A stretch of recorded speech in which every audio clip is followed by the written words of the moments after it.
सारी गोपियां भगवान के प्रेम में रोती हैं, भगवान की याद में रोती हैं। उद्धव जी ज्ञान दे रहे हैं, तब गोपियों ने कहा हम प्रेम दीवानी हैं, ये प्रेम दीवाना।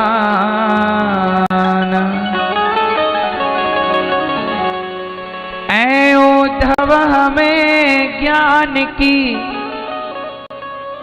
पोथी न सुनाना, हम प्रेम दीवानी हैं, वो प्रेम दीवाना। तन मन जीवन श्याम का, श्याम हमारा काम। रोम रोम में रम रहा वो मतलब योग का, नहीं कोई उद्धव हमें ज्ञान की पोथी न सुनाना। क्यों? क्योंकि हम प्रेम दीवानी हैं, वो प्रेम दीवानी। अक्षर प्रेम का पढ़े सो पंडित हो। ये प्रेम ही सबसे बड़ी पूजा है, प्रेम ही सबसे बड़ी भक्ति है। जितना प्रेम हो सके उतना प्रेम भगवान से करो। जितना बेटे से करते हो आप, जितना बेटी से करते हो आप, जितना पत्नी और पति से प्रेम है, उतना ही काश भगवान से हो जाए तो जीवन संवर जाए, लोक परलोक दोनों बन जाए। भगवान से प्रेम नहीं होता। जब तक प्रेम नहीं होगा तब तक भगवान पुकार नहीं सुनेंगे।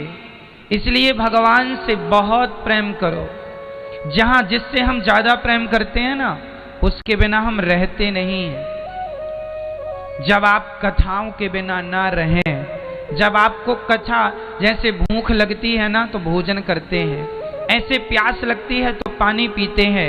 जब भगवान की बहुत याद आए तो भगवान की कथाएं सुन लिया करो। ये कथा ही हम जीव मात्र के लिए एक सहारा, आसरा है, आश्रय है। इसलिए आप लोग कथाएं रोज सुना करो, कथाएं रोज सुना करो। हम कथा इसलिए आपको रोज सुनाते हैं। टीवी पर आज ये कथा यहां विश्राम हो रही है, परसों से फिर वृंदावन में शुरू हो जाएगी। वृंदावन की कथा 5 तारीख को विश्राम लेगी, 5 अप्रैल को। 7 अप्रैल से 7 अप्रैल से फिर 13 अप्रैल तक जबलपुर जिला में कथाएं आपको हम इसलिए सुनाते रहते हैं कि आपका मन संसार से हटे और भगवान में लगे। क्योंकि लोग नहीं जान रहे हैं, नहीं समझ रहे हैं, लोगों को नहीं पता कि मनुष्य का शरीर मिला है। भगवान का चिंतन करते हुए, परिवार की जिम्मेदारियों को निभाते हुए पूर्ण रूप से भगवान के हो जाने में ही हमारा कल्याण है। संसार में उलझकर अपने समय को ना बर्बाद करें। मनुष्य का शरीर बार बार नहीं मिलता। करोड़ों जन्मों के चक्कर के बाद आपको ये मनुष्य का शरीर मिला है। अब कब मिलेगा? अब देखो ना, आपके चपले में 7 दिन के लिए आपको कथा मिली। अब बताओ, ऐसे आप लोगों को अब कब कथा सुनने को मिलेगी? अब ये तो ईश्वर जानते हैं कब, लेकिन पता नहीं ये वक्त जो आज का है, अब ये वक्त इस जिंदगी में कभी लौटता भी है कि नहीं, समय पता नहीं कभी वापस आएगा कि नहीं। इसलिए ये मनुष्य का शरीर भी ऐसा है, आज मिला है, पता नहीं इसके बाद अब कब मिलता है, कोई भरोसा नहीं है। कोई नहीं जानता कि लोगों ने खूब प्यार दिया, खूब कथाएं सुनी 7 दिन तक, अब जाने की बारी है। उसी प्रकार जब तक हम थे आप लोगों ने खूब कथाएं सुनी, ज्ञान पाया, समझा। अब ये दिन कब आएंगे ईश्वर जानते हैं। उसी तरह मनुष्य का शरीर मिला है, तो परिवार, पत्नी, पुत्र, परिवार के संग रहते हुए, जिम्मेदारियां निभाते हुए भगवान से यही कहो कि हे नाथ, मैं आपको कभी भूलूं नहीं। ली है तो खाओ पियो मौज, तो कुत्ते भी मौज कर रहे हैं। खाना पीना और मौज करना तो कुत्ते बिल्ली भी कर रहे हैं, क्या नहीं कर रहे हैं। तुम बच्चे पैदा करते हो, कुत्ता बिल्ली भी बच्चे पैदा करते हैं। तुम खाते हो, कुत्ता बिल्ली भी खाते हैं। तुम सोते हो, कुत्ता बिल्ली भी सोते हैं। तो सब लोग ही तो खा पी मौज कर रहे हैं। भगवान का चिंतन, भगवान की कथा, भगवान का ध्यान, भगवान का कीर्तन इस शरीर से ही हो सकता है, कुत्ता बिल्ली के शरीर से नहीं हो सकता। इसलिए इस शरीर को पाने की हे श्रीमन्नारायण, मैं आपको कभी भूलूं नहीं।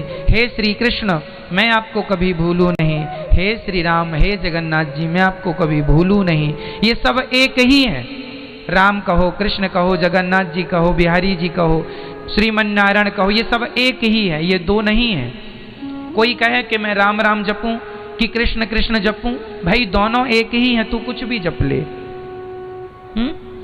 सब एक ही है, तत्व एक ही है, नाम अलग अलग है। जैसे हमारा नाम हमारी माँ अलग नाम से बुलाती है, हमारे बच्चे पिताजी कह के बुलाते हैं, हमारी बहन भाई कह के बुलाती है, आप लोग गुरुजी कह के बुलाते हैं। कहने का अर्थ यह है हम तो एक ही हैं, पर हमारे नाम बहुत हो गए। आपके भी नाम बहुत हैं। आपके पिता आपको बेटी कह के बुलाते हैं, पति पत्नी कह के बुलाते हैं, बेटा आपको माँ कह के बुलाता है ना। आप एक ही हो, पर आपके नाम बहुत सारे हो गए ना। बेटा अलग नाम से, पति अलग नाम से, पिता अलग नाम से, बेटा है ना, आपका मित्र, आपकी सहेली अलग नाम से। उसी तरह आप एक हैं, आपके नाम अलग अलग हैं। उसी तरह ईश्वर एक है, उनके नाम अलग अलग हैं। कोई जगन्नाथ जी, कोई द्वारिकाधीश जी, कोई राम, कोई। भगवान से प्रेम करने के लिए हम लोग इस धरती पर आए हैं। एक छोटी सी मैं आपको जानकारी दे दूं कि 1 अप्रैल से जो फ्री डिक्स में कथा देखते हैं, जिनके घर में टाटा स्काई लगी है, एयरटेल का कनेक्शन है, वीडियोकॉन है या केबल का है, वो लोग तो जैसे देख रहे हैं साधना चैनल वैसे ही देखेंगे। जो लोग फ्री डिक्स, जिनके घर में फ्री डिक्स लगी है, फ्री वाला, उसमें साधना चैनल 1 अप्रैल से उसकी जगह दूसरे चैनल पर कथा आएगी। वो नंबर क्या होगा, मैं नंबर आप बता दूंगा। 1 अप्रैल से हर साल ना टीवियों का, डिक्सों का 1 अप्रैल को पूरा लेखा जोखा होता है, तो हर साल की 1 अप्रैल को थोड़ा सा नंबर चेंज हो जाते हैं। अभी साधना चैनल जिस नंबर पे आता है वो उस नंबर से हट के, हो सकता है उसी पे भी रहे और हो सकता है हट के दूसरे नंबर पे आ जाए। तो उस चैनल का नाम हो जाएगा, दूसरा नाम हो जाएगा, वो बता देंगे हम आपको, पॉपकॉर्न के नाम से हो जाएगा। बाकी टीवियों पर साधना ही रहेगा ज्यों का त्यों, केवल फ्री डिक्स में थोड़ा सा बदलाव होगा। कथा आएगी 2:30 से 6 ही आएगी, कथा का टाइमिंग वही रहेगा। बस आपको चैनल सर्च करना है, ढूंढना है 1 अप्रैल से। अभी तो ठीक चल रहा है, 1 अप्रैल से थोड़ा सा 2-4 दिन आपको किसी किसी को कष्ट हो सकता है। बाकी आप लोग सर्च कर लेंगे तो आपको पॉपकॉर्न के नाम से मिल जाएगा और उसमें 2:30 से 6 बजे तक कथा आपको मिलेगी। साधना चैनल का केवल फ्री डिक्स में है ये, बाकी जहां है कथा जिस डिक्स पर वहां ज्यों की त्यों रहेगी। 1 अप्रैल से केवल फ्री डिक्स, फ्री डिक्स समझते हैं ना, गांव गांव में अधिकांश फ्री डिक्स का ही प्रयोग होता है। तो आप जितने भी मेरी माँ बहन बेटियां भाई हैं, सब लोग फ्री डिक्स में जो सुनते हैं साधना चैनल को, 1 महीने बाद उसका नाम फिर साधना गोल्ड ही हो जाएगा, साधना ही हो जाएगा। पर अभी तक 1 महीने के लिए उसका नाम कुछ और रहेगा। केवल फ्री डिक्स के लिए ये सूचना है, जो फ्री डिक्स में सुन रहे हैं उनके लिए। कथा आएगी, नंबर चेंज हो जाएगा, घबराइएगा मत। सर्च कर 2:30 से 6 बजे के बीच में सर्च कीजिएगा, कहीं ना कहीं कथा चलती मिल जाएगी आपको। और जहां मिल जाए बस उसको याद कर लीजिएगा। फिर वो आपसे करनी हो, कोई भी इमरजेंसी आपको जानकारी देनी हो तो आप जुड़े रहेंगे। आप भारत के किसी भी कोने में हो, दुनिया के किसी कोने में हो, अमेरिका, जापान, लंदन में भी हो, तो आप यूट्यूब से जुड़ेंगे। हम कोई भी बात कहेंगे वो आपके घर में तुरंत आपके मोबाइल में। भगवान श्री राधा रानी के चरणों की धूल को माथे से लगाकर उद्धव जी वहां से गए। तब भगवान ने ब्रजमंडल का दर्शन अपने हृदय में कराया कि उद्धव, मैं तो एक पल के लिए अपनी गोपियों से दूर नहीं हूं, पल भर के लिए अपनी गोपियों से अलग नहीं होता। तो वृंदावन उद्धव जी को क्यों भेजा? केवल उद्धव जी के अहंकार को नष्ट करने के लिए। उद्धव जी को बड़ा अहंकार था कि मैं ज्ञानी हूं, उनके ज्ञान का अहंकार मिटाने के लिए भगवान ने प्रेम की यूनिवर्सिटी में भेज दिया कि जाओ कुछ प्रेम का भी। भगवान श्री कृष्ण का रुक्मणी माता से विवाह हुआ। उनके पुत्र हुए हैं प्रद्युम्न जी, जिनका सम्रासुर के भगवान प्रद्युम्न जी ने सम्रासुर का उद्धार किया, रति से विवाह किया। भगवान श्री कृष्ण का दूसरा विवाह हुआ है जामवंत की बेटी जाम्बवती से। तीसरा विवाह भगवान का हुआ है सत्यभामा से। चौथा विवाह भगवान का हुआ है यमुना। यमुना जी कौन है? भगवान की चौथे नंबर की पत्नी है। और यमुना जी के भाई हैं शनि। कई लोग शनि की पूजा करते रहते हैं, अच्छा है, पर एक बात बताएं, भगवान कृष्ण की पूजा कर लेगा कोई तो शनि कभी उन्हें परेशान नहीं करते। क्यों? क्योंकि शनि की क्या जरूरत है, साले तो पीछे पीछे रहेंगे यदि जीजा खुश। इसलिए भगवान श्री कृष्ण का चिंतन करने वाले को कभी शनि की दशाएं परेशान नहीं करती। इसलिए शनि भगवान के सगे साले हैं और यमराज जी भी साले हैं। शनि और यमराज ये दोनों भाई हैं, सूर्य पुत्र हैं। इनकी बहन है माता यमुना।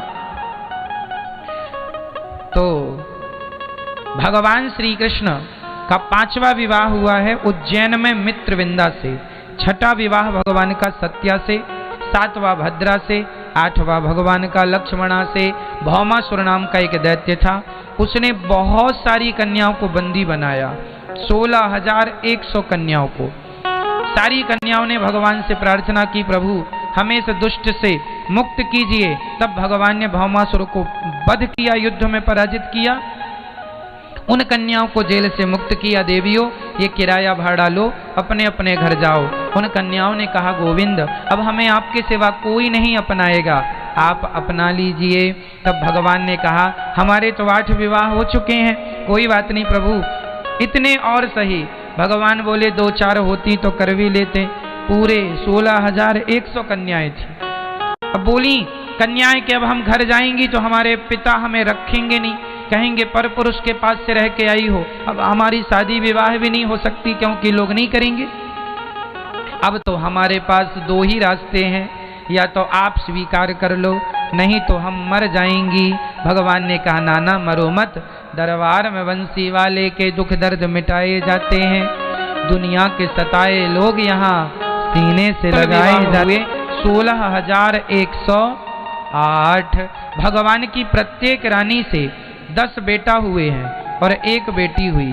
भगवान का परिवार बहुत विशाल है। कितने बेटे हुए भगवान के? हर रानी से 10 बेटा, मतलब 16,108 में आप 10 का हिसाब कर दीजिए। भगवान का वंश इतना बड़ा है, भागवत जी में लिखा है कि भगवान के पुत्र के पुत्र के पुत्र, इतना बड़ा परिवार है कि बच्चों को पढ़ाने के लिए द्वारिका में 3 करोड़ टीचर रखे थे भगवान ने। थे कितने टीचर थे, कितने गुरुजी थे? 3 करोड़ पढ़ाने वाले, जो बच्चों को पढ़ाएंगे अच्छी क्वालिटी की, अच्छी शिक्षा अच्छी होगी। जिस देश की शिक्षा स्ट्रांग होती है वो देश मजबूत ही होता है। हमारा विकास, हमारी नींव हमारी शिक्षा है। इसलिए बच्चों को ज्यादा से ज्यादा पढ़ाइएगा, अच्छी से अच्छी शिक्षा दीजिए, अच्छे से अच्छे संस्कार दीजिएगा, है ना। और बच्चों को ये ध्यान रखिएगा, आप जितनी मेरी माँ बहन सुन रही हैं ध्यान से, आपके छोटे छोटी बेटियां, छोटे छोटे बच्चे स्कूल जाते हैं तो स्कूल से जब आते हैं तो बच्चों से ये जरूर पूछा करो, बेटा आज क्या पढ़ाया आपको, आपके साथ कोई गलत व्यवहार तो नहीं किया। एक चीज मैं आपको आज ध्यान से समझा दूं, आज के जमाने में केवल बेटियां असुरक्षित हैं ऐसा नहीं, आज के जमाने में बेटे भी असुरक्षित हैं। ऐसा दुराचार तो नहीं किया, इसकी जिम्मेदारी प्रत्येक माई बाप की है, माता पिता की है। समाज में बहुत जागरूकता से रहने की जरूरत है मेरी माँ। जरा सी लापरवाही नजर हटी, दुर्घटना घटी। इसलिए छोटी छोटी बेटियां भी आज 4-4, 5-5 साल की बच्चियां भी, आप लोग पड़ोसियों के घर अपनी बेटियां छोड़ के ना जाया करो। आप स्कूल में भी बेटियों को छोड़ के जाया करो तो जिम्मेदारी से। स्कूल का वातावरण ठीक होना चाहिए। स्कूल में पढ़ाने वाले जो टीचर हैं, एक बार उनको भी आप देख लीजिएगा, कोई शराबी तो नहीं है, कोई नालायक व्यक्ति तो स्कूल में पढ़ाने नहीं आ गया। वो कहीं आपकी बेटी, इसलिए रोज अपनी बेटी और अपने बेटों को गोद में बिठा के, पास में बिठा के पूछा करो, बेटा आपको कोई परेशान तो नहीं करता, आपके शरीर को कोई छूता तो नहीं है। आप परवाही की तो बेटियों पर बढ़ने वाले अत्याचार को आप कभी रोक ना पाएंगे। बेटियों पर होने वाले अत्याचार को ऐसे ही रोका जा सकता है। आज जमाना बेटियों को छूता है, पता नहीं कौन किस भावना से छू रहा है।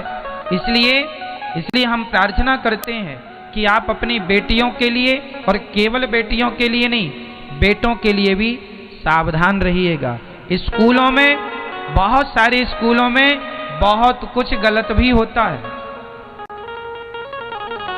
जब हो जाएगा गलत तब के लिए ना बैठे रहिए, सावधानी में कोई बुराई नहीं, ठीक है।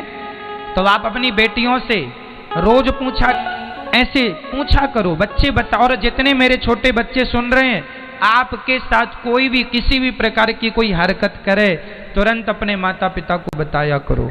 आपको किसी ने छुआ है, तुरंत बताओ, किसी को बोल दो, क्या जरूरत है छूने की। आप पढ़ाइए, टच मत करिए, छूइए मत, सही है।